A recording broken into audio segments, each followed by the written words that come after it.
Good morning and welcome to our March edition of the Greater Minnesota Shared Mobility webinars, the latest and greatest in Greater Minnesota public transit research.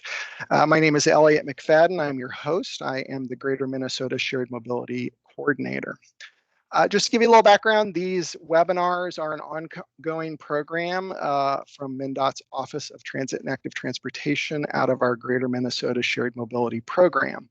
And they're designed to help increase familiarity with shared mobility technologies and services, and as a platform for knowledge sharing with folks around the state. All webinars for this season are coming on the third Wednesday of the month at 11 a.m. So we will have one next month in April on the 20th, and the subject will be micromobility. And so that's bike share, scooter share, and small devices that people can share.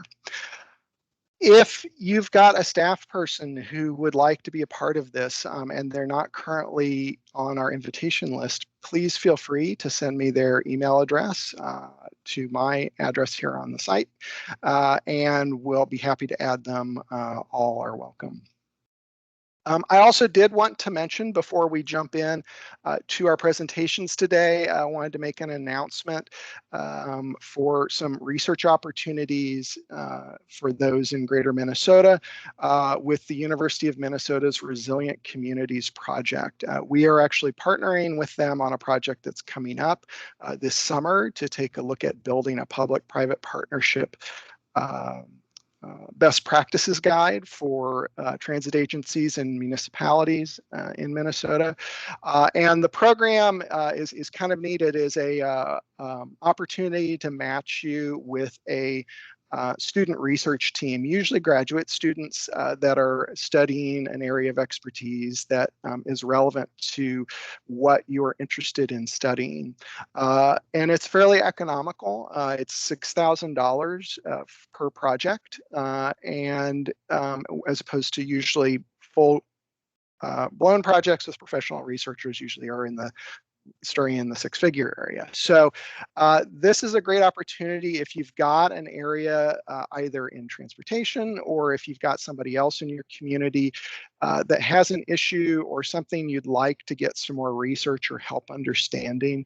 It's a fairly economical way to get some help with students, help them as they are learning more and achieving their degree at the university, and be able to move forward kind of the general knowledge. For the fall 2022 semester, the deadline for consideration is April 15th. Of next month. And so in the follow-up to this email, I will send some additional information and a link to that program and give you an opportunity to take a look at it. Those folks are really friendly and happy to meet with you ahead of time if you've got an idea that you want to put in an application to see if that'll work for their program. And so with that, I'm going to go ahead and move forward with our first speaker today. So our first speaker is going to be Dr. Jeremy Matson, who is an assistant professor of transportation and logistics at North Dakota State University. And he has partnered with our Office of Transit and Active Transportation in the last couple of years to do some research on better understanding the economic impacts of transit in Greater Minnesota. And this is an exciting bit of research that I think folks are going to find very useful in working with your local community leaders to support public transit. And before I jump in with Jeremy, just want to remind folks, if you have any questions or comments while he is presenting, please feel free to put that in the conversation box. And with that, I will hand it over to Dr. Jeremy Matson. All right, thank you. So let me share this screen. So I'm going to talk about a study that was sponsored by MnDOT. It was published a couple years ago. The objective was to measure the benefits of rural and small urban transit systems in Greater Minnesota. So this included all of the rural systems across the state as well as the small urban systems outside of the Twin Cities metro area. So the research was motivated by the fact that we need information to support investment decisions. Transit agencies need to be able to make the case for investing in transit, especially because they're competing for scarce resources at local and state levels. And while it's fairly understood that there are benefits of providing rural transit services, these benefits are often unmeasured or unidentified. So first, after reviewing literature and surveying stakeholders across the state, we identified what the potential benefits or impacts would be of providing transit in Greater Minnesota. And so we developed this transit benefits assessment tree, which identifies and categorizes those benefits and impacts of transit across the state. So there's two main types. There's the societal benefits and the economic impacts. And these are two different types of benefits that we estimated separately using different analyses. The societal benefits are estimated using a cost-benefit analysis, and the economic impacts using a economic impact analysis. I'll mostly talk about the societal benefits, the cost benefit analysis that we did. I'll talk a little bit about the economic impacts as well. Within the societal benefits, there's two main types of benefits of providing transit. There's mobility benefits and efficiency benefits. The mobility benefits are the benefits of providing trips to people who otherwise would not have been able to make that trip. And the efficiency benefits are the benefits of making trips by transit instead of some other way, instead of driving yourself or getting a ride from someone or walking or whatever. Within the mobility benefits, there's a few different types of benefits. There's benefits directly to the user. This includes low-cost mobility benefits. So transit is a lower cost transportation option. So because it's a lower cost, people are able to make more trips. So it results in additional trips being made, and then this measures the benefits of making those additional trips. There's also access to healthcare benefits. Without transit, some people would miss healthcare trips. And if they missed a healthcare trip, that could result in more expensive healthcare costs later on, as well as reduced quality of life. So providing those trips can reduce healthcare costs and also improve quality of life. So that's what we measured here with the access to healthcare benefits. Some transit users may need to move somewhere else if transit is not available. Transit allows people to age in place to live where they prefer to live. So a potential benefit is relocation cost savings. And then there's also other intangible benefits, such as reducing social isolation, improving quality of life, etc. There's potential public cost savings. Transit improves access to work. Without transit, some people may not be able to get to work. They might not be able to maintain employment. So if they could not keep their job, then they may need to rely on public assistance programs. So by providing transit, it could potentially reduce spending in those public assistance programs. So there is potential savings in other programs. Transit can improve productivity by improving access to work. The businesses also benefit because it increases the pool of potential labor. More people can work at their businesses. So the businesses can work, that can improve productivity, and also transit can improve access to education or job training, which can improve productivity. Transit also promotes equity by providing opportunities to people who are economically or physically or socially disadvantaged. And transit also provides an option value for people who they may not use transit, but it's there as an option if they should ever need it. If there's some emergency, if they can't drive, transit is there. So there's some value to that. Then there's the efficiency benefits. And again, these are the benefits of making a trip by transit instead of driving or getting a ride or making that trip some other way.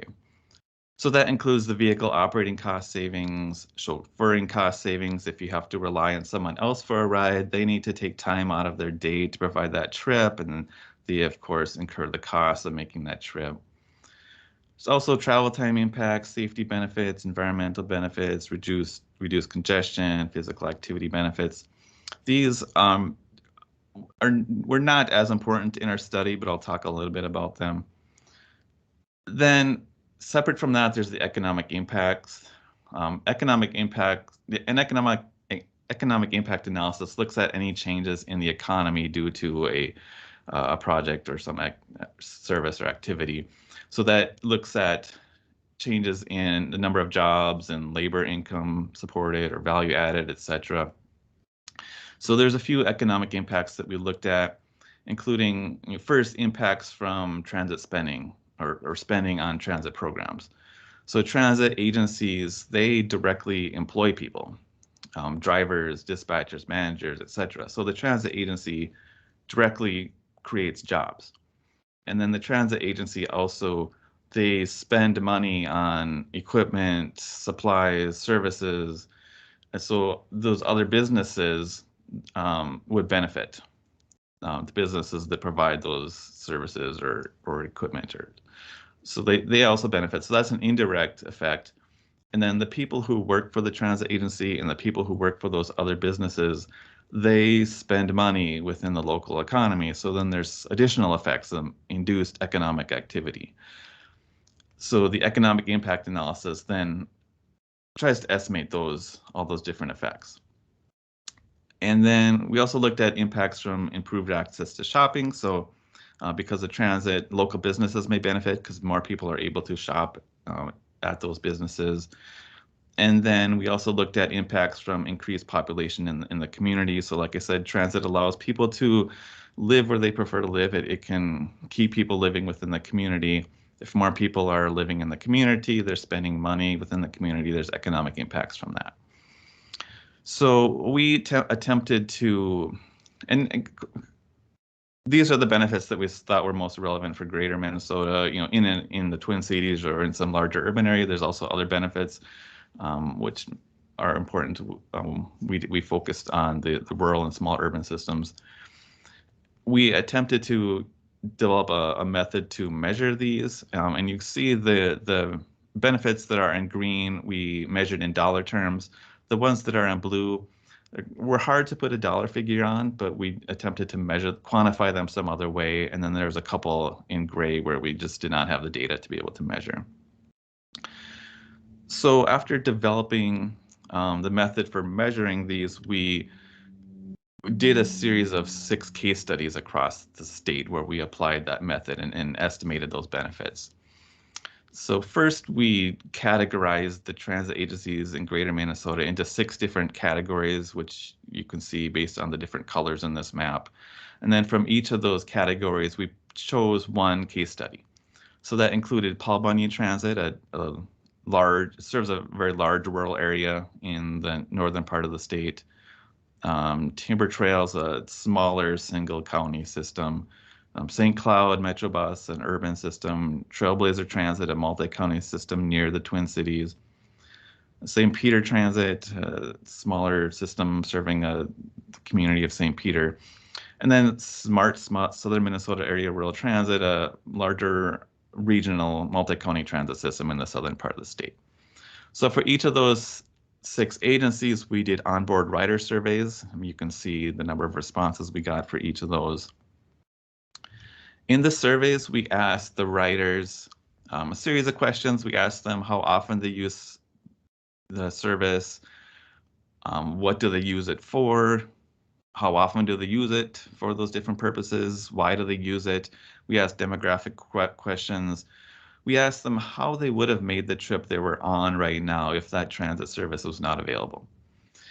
And we asked about the importance of transit for different types of trips. We asked them if they would need to move if transit was not available. And we also asked them questions about the intangible benefits of the service. So we asked them on that trip they were on, how they would have made that trip if transit was not available. So for each of the 6 case studies, you see about a third of the riders said that they would not have made that trip. So transit is providing a lot of trips that otherwise would just not be made. So it's increasing mobility, it's increasing the number of trips that are being made. For those who would have made the trip, Most of them said that they would have relied on a family member or friend to provide the trip. Some would have used a taxi or Uber or Lyft, more so in St. Cloud. Some would have walked, and I'll note that this survey was conducted in August, where the weather conditions were a little bit more favorable. Very few would have driven themselves. Almost none of the respondents, very few, said that they would have driven themselves. So most of these riders are very transit dependent. They're not able, or they're not able to drive or don't have access to a vehicle. There's a few other here. I think most of those were getting a trip from someone else, like from a staff member. We asked them if they would miss healthcare trips without transit. A majority said that they wouldn't. They would still make those trips, but we see quite a few who are saying that they would miss some healthcare trips, and some saying that they would miss quite a few healthcare trips. So that's pretty significant. We asked about using transit for getting to work. For those who use transit to get to work, how important is transit? And you see 63% said that it's very important, that they would not be able to keep their job if the transit service was not available. And then this other figure, it didn't quite show up right, but we asked them if transit was not available, would they need to move somewhere else? And a majority said the pinkish color said that they would not have to move, but about a quarter of them said that they would need to move, and 10% said that they would need to move to another city, another town. So it's a minority of the riders who said that they would move, but still, when you add up the number of people, it's still a significant number of people who said that they would not, that they would have to move to a different community. So then we estimated those benefits that I talked about. For the mobility benefits, again, these are the benefits of providing trips for people who would have missed not taking the trips. The access to healthcare benefits was really, really substantial. I mean, there's tremendous benefits to providing healthcare trips to people who don't have other options. The low-cost mobility benefits are also important. Relocation cost savings, we were not able to measure that in dollar terms. That's really tricky to try to estimate that. Although I did show on the previous slide that there are a number of respondents who said that they would have to move. The intangible benefits, I'll talk a bit about those, but again, those we could not monetize. We did find some public cost savings. Productivity, we did not put a dollar figure on this, but we did see that a lot of the riders rely on transit to get to work. And not as many use it for education or job training, but those who do also rely on transit. Equity, we did not put a dollar figure on this, but we found this to be very important, and also the option value we didn't measure. The vehicle cost savings are actually small just because most of the riders would not have driven themselves anyway. The chauffeuring cost savings can be pretty significant because many of the riders rely on others to provide transportation. Travel time impacts, safety benefits, environmental benefits are much smaller, in some cases negative. So these are the numbers that we estimated for the 6 case studies. And this was based on data from a couple of years ago, but this is the total benefits for service provided throughout the year. So you can see what, the measurement of the total benefits, and the access to healthcare benefits really was a substantial portion of the total benefits. And then there are some other benefits that we see. Chauffeuring cost savings is most important among the efficiency benefits. Travel time impacts, the transit is not faster than an automobile, so it's not time saving unless the person would have walked. If the other option was to walk, then yeah, then there is travel time impacts, and that's why you do see some positive in St. Cloud. There is some safety benefits. Environmental benefits are actually a little bit negative just because some of these trips would not have been made, so they're actually making more trips. And the vehicles are the transit vehicles don't have large enough, are not carrying enough passengers to have a emissions benefit. But the negative is actually pretty small compared to the positive benefits that we see for all the others. So then we took these total benefits for each of the 6 case studies, and then we divided by the number of trips provided to get calculated benefits per trip. And then we compared that to the cost per trip to calculate a benefit to cost ratio, which you see ranges from 1.5 to 4.2. So in each case, the benefits are greater than the costs. Each dollar invested in transit yields a benefit of around $1.50 to $4.20, with most of them being around 2 to 2.5. And there is some uncertainty with these numbers. I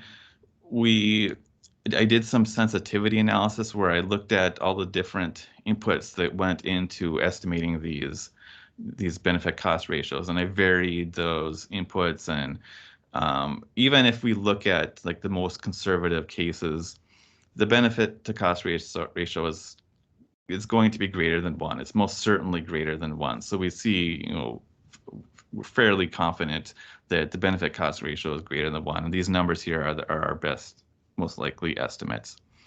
And really, I would say the analysis that we did was fairly conservative because there are other benefits that are really hard to put a cost figure on, such as these intangible benefits. Of the riders that we surveyed, most of them agreed or strongly agreed that the transit allows them to make more trips. It increases social interaction and reduces social isolation, reduces stress, allows them to live independently, improves quality of life, keeps them connected to their town. So these are important benefits. They have impacts on mental health and quality of life, and hard to put a dollar figure on this. And then transit also promotes equity. We looked at, for each of those 6 agencies, the percentage of the riders that belong to a few different population groups, and then compared that to the percentage of the service area population that belongs to those population groups. So you see that transit serves a higher proportion of minorities, a much higher proportion of households with no vehicle, with low-income households, and a much higher proportion of people with disabilities, as well as a higher proportion of older adults. So if transit did not exist, then these groups would be disproportionately impacted, and they're not as well served by other transportation options. So that's the cost benefit analysis, or the societal benefits that we looked at. Just briefly, I'll mention the economic impacts from spending on transit in Greater Minnesota. We see that in rural areas, transit supports about 2,000 jobs, $43 million in labor income. In the urban areas, close to 1,200 jobs and $35 million in labor income.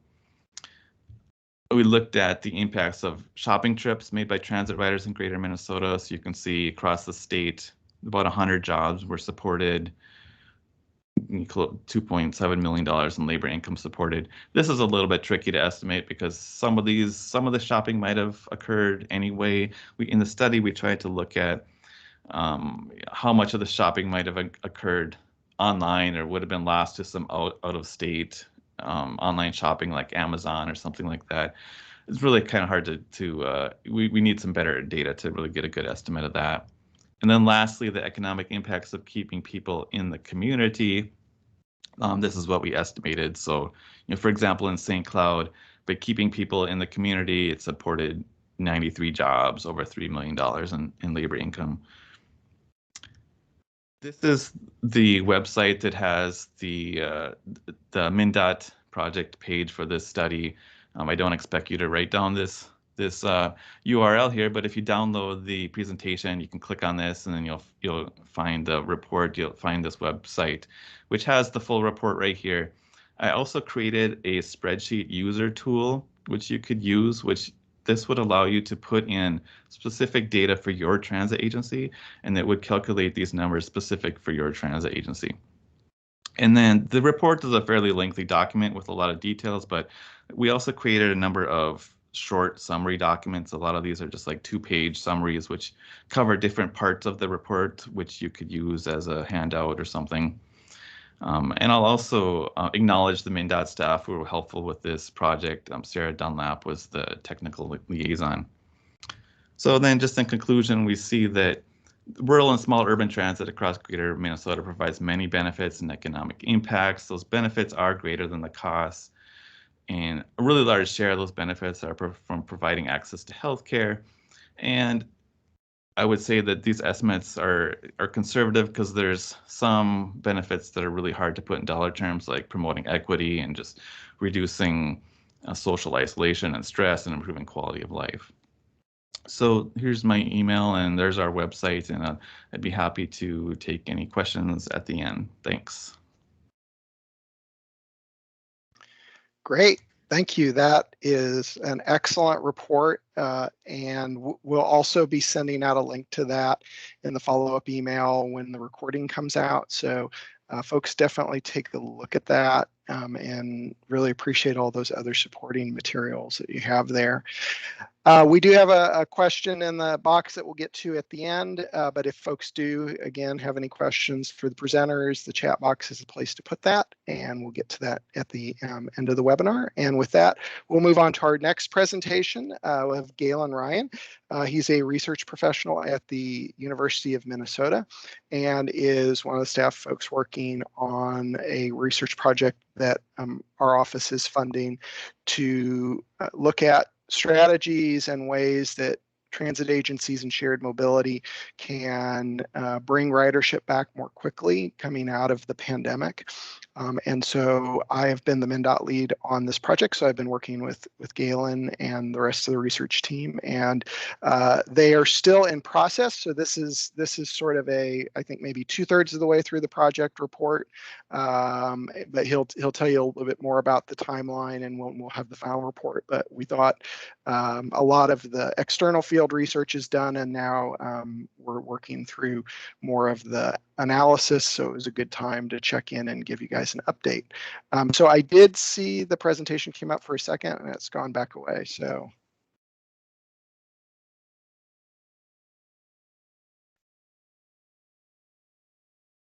Yeah, sorry.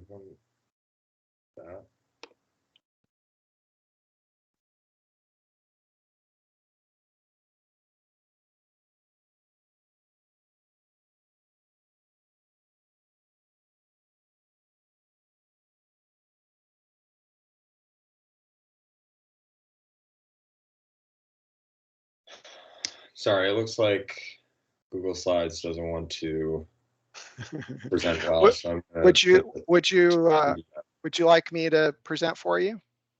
I'll just open up my PDF version. Okay. And hopefully that will be a little more seamless.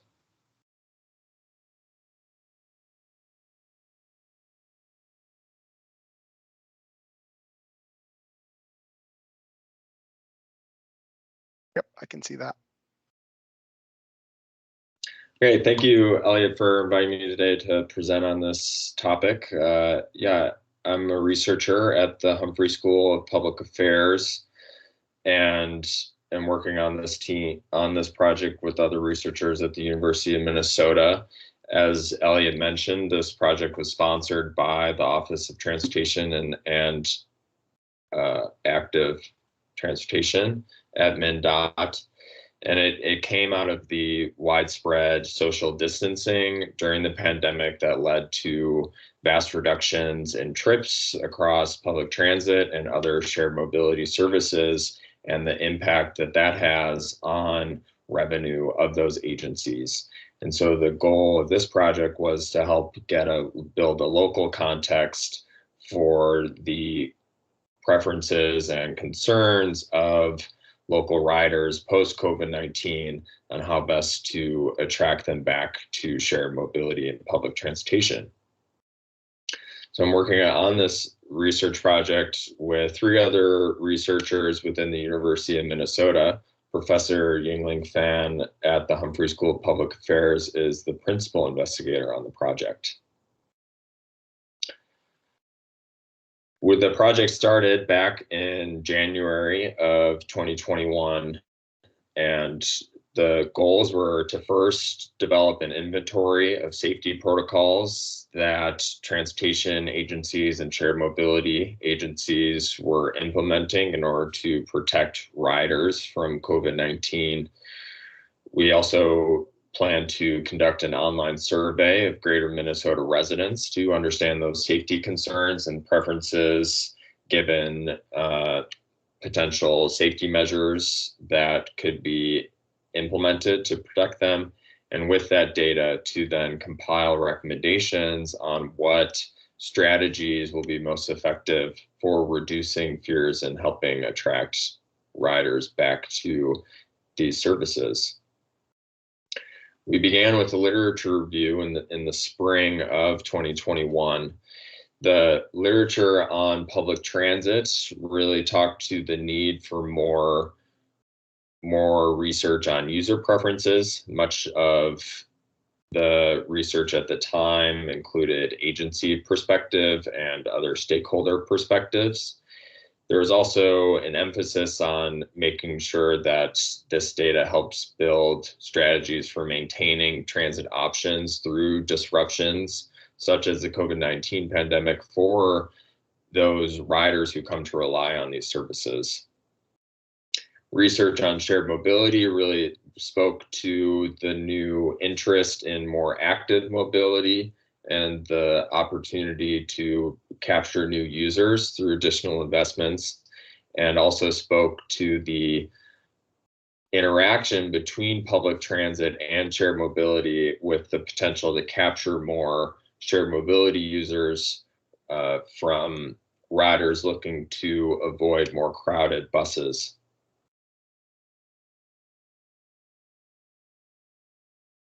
So we developed this list of common safety measures that were implemented by public transit agencies based on reports and literature published by researchers or transit agencies. And we also conducted our own survey of transit agencies here in Minnesota and a few others nationally to get a sense of the breadth of what was being implemented and considered. I think a pretty common list here, from face coverings to vehicle cleaning, and also including, suspending fares or new real-time information, giving a sense of the crowding on buses.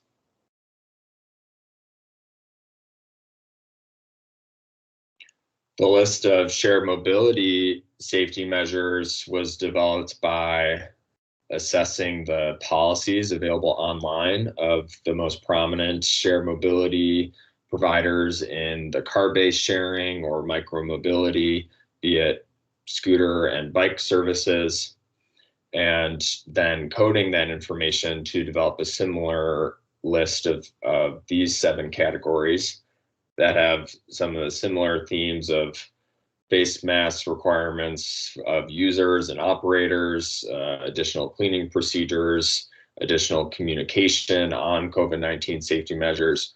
But here we see a little bit more emphasis on some of the increased, say, transparency or assurances given to the riders and users through new training materials available to the public and additional statements or videos online.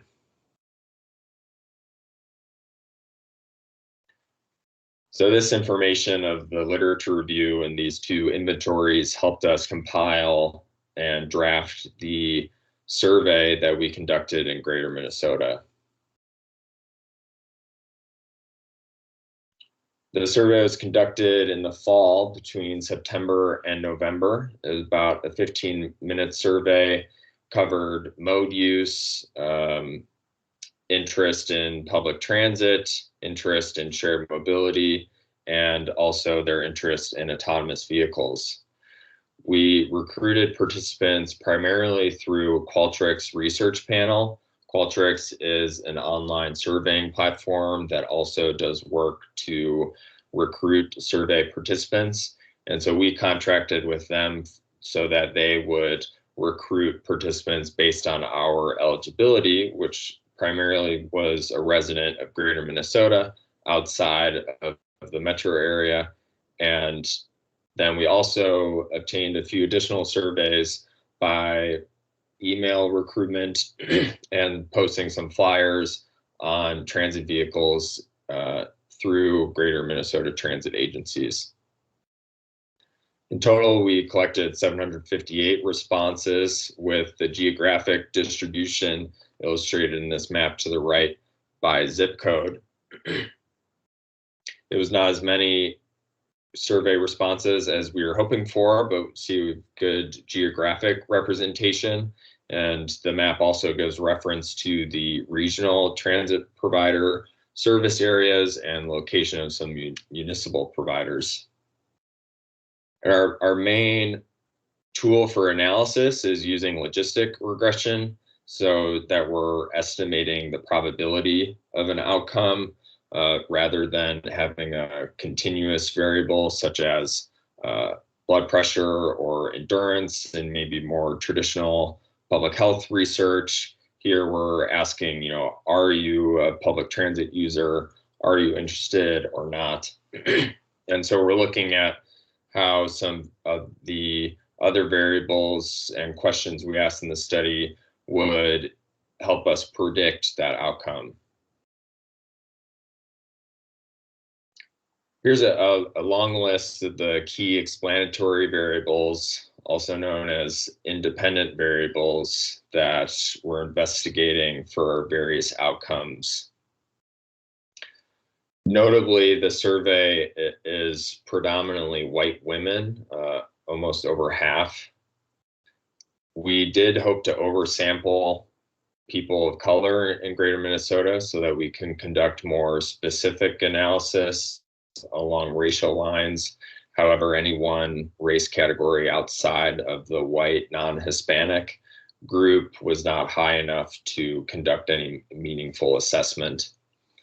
There was a good mix of younger and older residents, good mix of employed and not employed, renters and homeowners, low income and high income. We also see that about 30% of the sample had used public transit at least one point before the survey, and that an additional 14% were interested in using transit. And the second piece to point out here is a bit of a geographic breakdown. This lives in large urban area category as a measure of those living in a zip code that is potentially served by a large municipal transit provider. So we had about 30% in those 7 areas, with the remaining 7% in more rural. So I'm going to dive into a few of the outcomes that we have investigated so far. One point of interest is mode use and how those affected by the COVID-19 pandemic.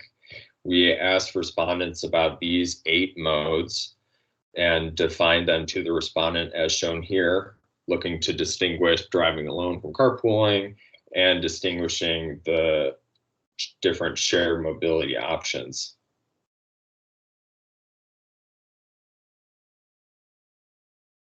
And so we asked respondents about their mode use at 3 different time points. Distant past, before the COVID-19 pandemic, more recent past, during the pandemic, but before vaccines were widely available, and then in an ideal future. COVID-19 is no longer a threat. These options are widely available and convenient to use. So really, in your ideal world, how would you like to be using these various modes?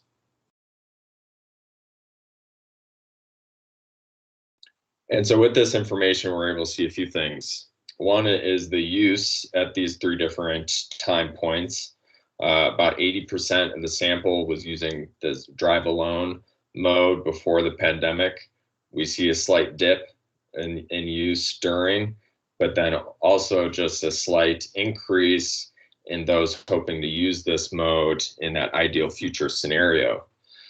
For respondents who weren't using this mode during the pandemic and that recent past time point, we did ask why, displaying the three options available in that bottom table of either was it an access to the mode issue, is it an interest issue, or perhaps you just have access to a better alternative. With drive alone, we see a clear standout of a lack of access to that mode as a primary reason for lack of use, as reported by the respondent. And then using logistic regression, we're able to get a sense of what explanatory variables would help predict someone's interest in using the drive alone mode in that ideal future scenario. Being not vaccinated and employed were the two significant variables that stood out to increase the probability of interest, while being low income, having few vehicles per licensed driver in the household, and having shorter trips durations, and being a public transit user all decrease that likelihood. And so then we can compare these across the various modes. Carpooling was the second most prominent mode used among the respondents. We saw a greater dip in use during the pandemic, but also a greater increase in those interested in using it. And we're able to look at, similarly, what factors are increasing the probability of their interest and what are decreasing. And here's also a look at the transit option, kind of similar changes in use rates with carpooling. And we're seeing that, being a public transit user currently is an increase, helps predict the probability that you're likely going to be interested in using in the future. It's kind of 10 to 1 odds that a public transit user today is going to be interested in using public transit in the future, which I think is a good score of transit. We did also look at the shared mobility stats. The use rates were far lower than the other modes. And while we saw large percentage differences across the 3 time points, that lower denominator means still a relatively low practical difference. And so we do look at overall what are some of the factors increasing interest in shared mobility use together, looking at all 4 modes combined, being not vaccinated, being a public transit user, and being a frequent online shopper are all factors that would increase likelihood of interest, while age, employment, race, low income are some of the factors that are decreasing probability. Hitting on one last outcome that we're investigating is preferences towards potential COVID-19 safety measures. We present participants with this list of 8 safety measures that stems from that inventory that we put together earlier in the project.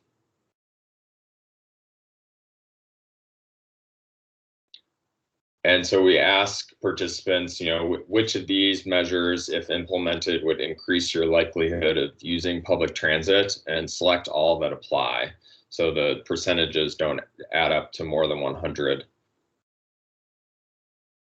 Just about 30% say none of the above. And so I think, we can take those to be people who aren't interested in using public transit.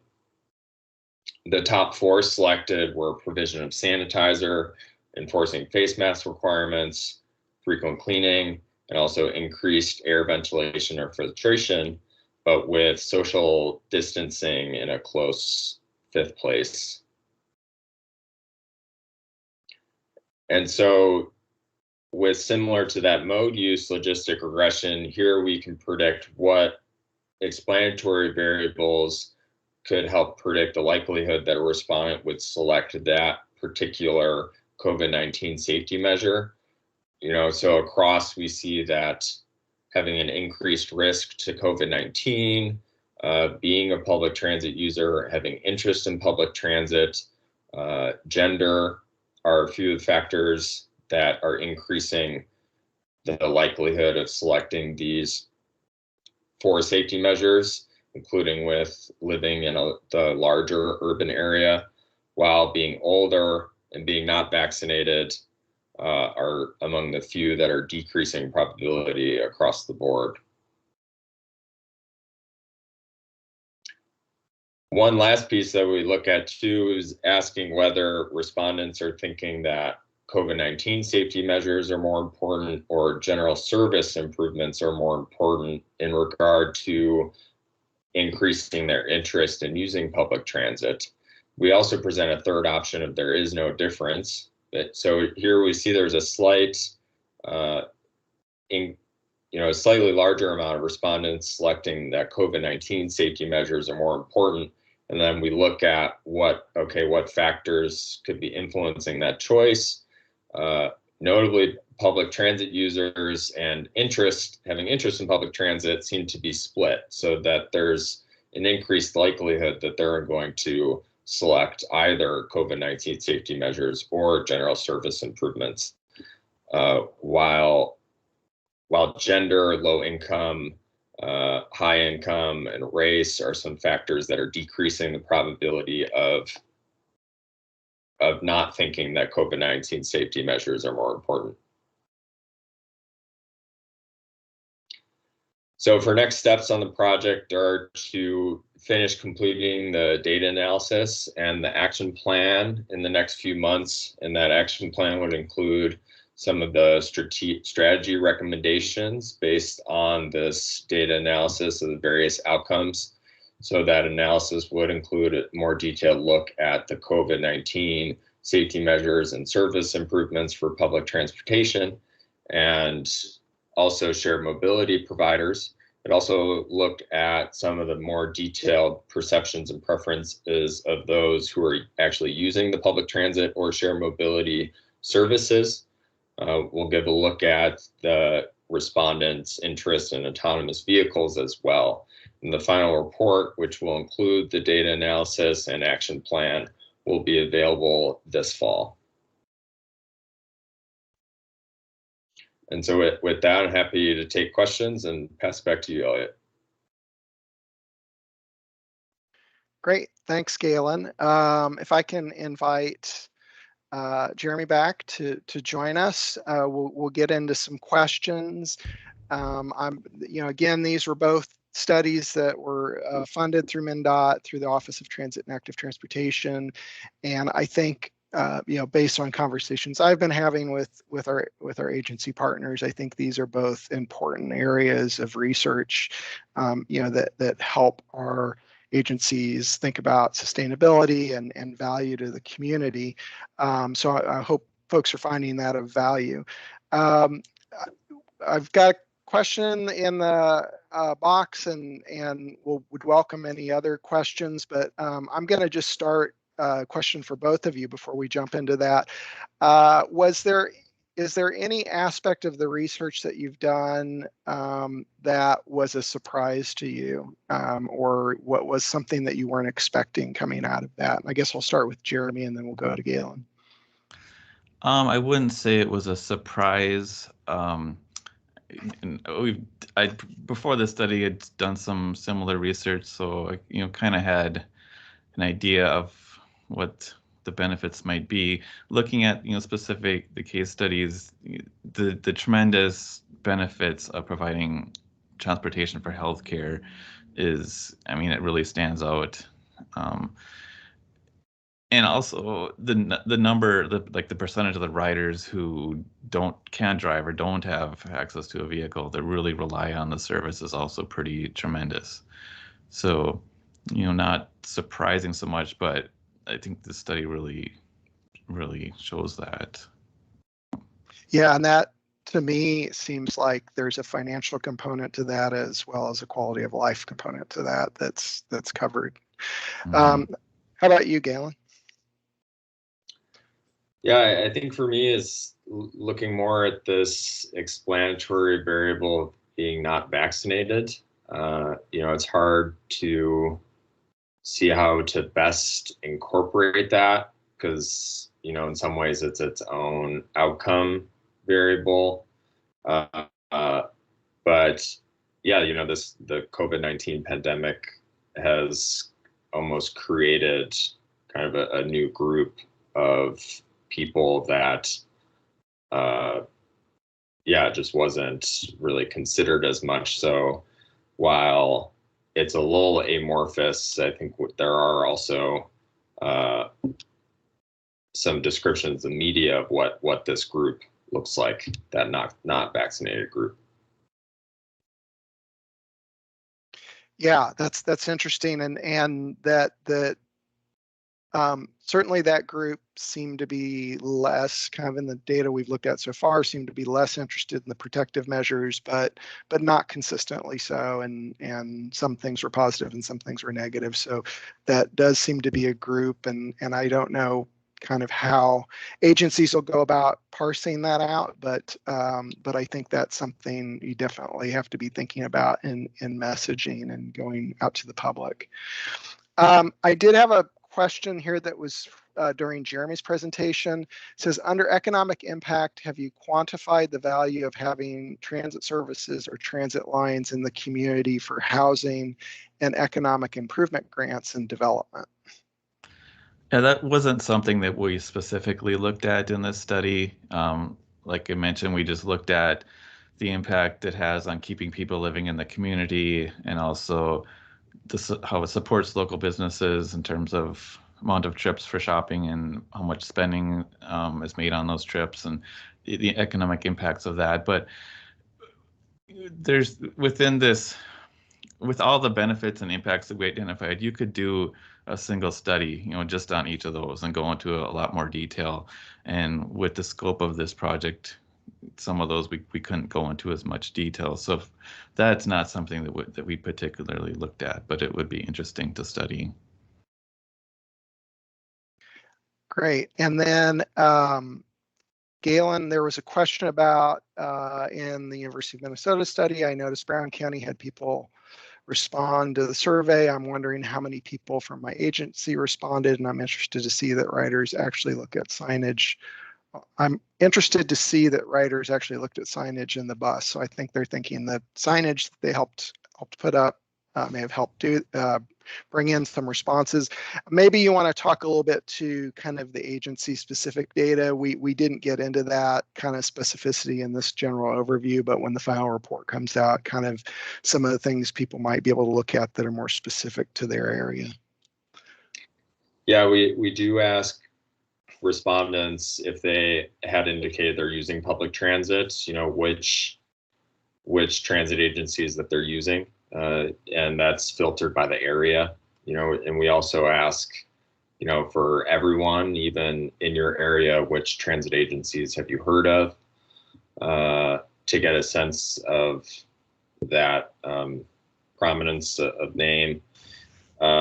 With the specific the transit agency recruitment, we used QR codes on buses, and there was a decent amount of response that way. I think I learned a few lessons through that recruitment strategy, through the compensation mode. The strategy that we used ended up having the survey be targeted by fraudulent responses. It was just a 1-to-1 $10 gift card ratio for mostly anonymous response. So we did have to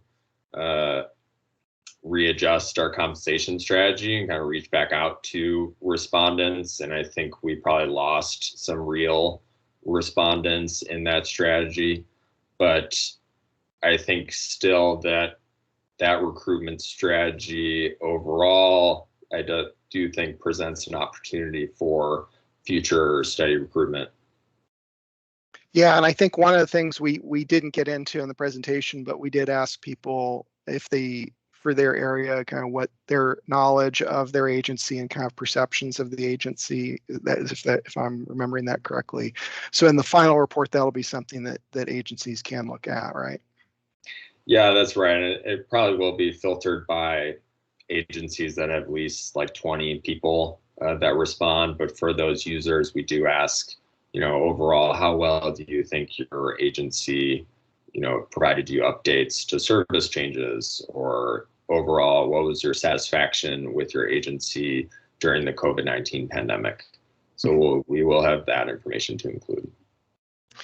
I had a quick question for Jeremy, kind of thinking about the research that you did was pre-pandemic, as folks are looking at using this data possibly to help build support for investment in transit locally. Any thoughts on, feeling like, I mean, it seems to me like when you have so many people that are transit dependent coming out of the survey, that's going to be true whether there's a pandemic or not. But thoughts on, how they could address maybe some skepticism around, well, things have changed, or, how the data, how you feel about it now versus pre-pandemic. Mm-hmm. I don't think the results would be really any different now than before the pandemic. Transit riders are using it for mostly the same purposes, I would think, and a lot. I think the users are probably mostly the same after as it was before the pandemic. So I'm not sure that the results would. I can't see that the results really would be much different. That's okay. Thanks. We've got one more question I'm going to grab in, and then we'll wrap up because we're at time. This one I think is for Galen. It was commenting on the older passengers and low-income passengers tending to be less likely to utilize transit in the grouping. Was that based on demographic information provided in response to a relation to their answers? And does that include respondents that indicated they would not utilize public transit under any circumstances? Yeah, so low income was one of the factors that would increase interest in using public transit in the future, but this includes all 758 responses. So, some of that older American or older adult, young adult factors could be influenced by those people that, just aren't going to use public transit under any circumstance. Okay. Thank you. Well, we are at time, so I know we've got another few questions, but we're going to go ahead and wrap it up for today. I want to thank both our presenters for these very interesting, timely reports that they've worked on in partnering with MnDOT on the project. And I also want to remind folks, invite them to come back in April for our presentation on micromobility. We're going to have very interesting group from a large urban to a small urban to an extremely rural communities across the United States that are using bike and scooter share to meet community needs. So if you're thinking about that in your community, I think it's going to be a great one to take a look at. And with that, thank everybody for joining us, and thank our speakers again.